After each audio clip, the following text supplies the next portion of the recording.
বিশ্ব ক্রিকেটের সব রকম আপডেট পাওয়ার জন্য আমাদের চ্যানেলটিকে আজই সাবস্ক্রাইব করে রাখুন। শেষ টি-20 খেলেছিলেন 2021 সালের টি-20 ওয়ার্ল্ড কাপে। তারপর থেকেই তিনি ভারতীয় দলে ব্রাত্য ছিলেন। 3 বছর পর জাতীয় দলে ফিরেছেন বরুণ, আর প্রথম ম্যাচেই তিনি নিয়েছেন 3 উইকেট। ম্যাচ শেষে বরুণ বললেন, আমি আগে সাইড স্পিন করতাম, কিন্তু এখন তা বদলেছি।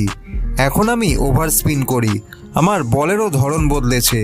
আগের থেকে এখন বলের নিয়ন্ত্রণ খুব ভালোই হয়েছে, তাই আমার বল খেলতে ব্যাটারের একটু বেশি সমস্যা হয়।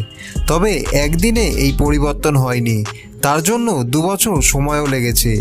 আইপিএলের গত মরশুমে কেকেআরকে 21 উইকেট নিয়ে তিনি চ্যাম্পিয়নও করেছেন। গম্ভীর ভারতীয় দলের কোচ হওয়ার পরে টি-20 দলে প্রত্যাবর্তন হয়েছে বরুণের। প্রত্যাবর্তনেই তিনি নজর কাড়লেন। এই সাফল্যের নেপথ্যে তাকে কত পরিশ্রম করতে হয়েছে ম্যাচ শেষে তাই জানালেন বরুণ।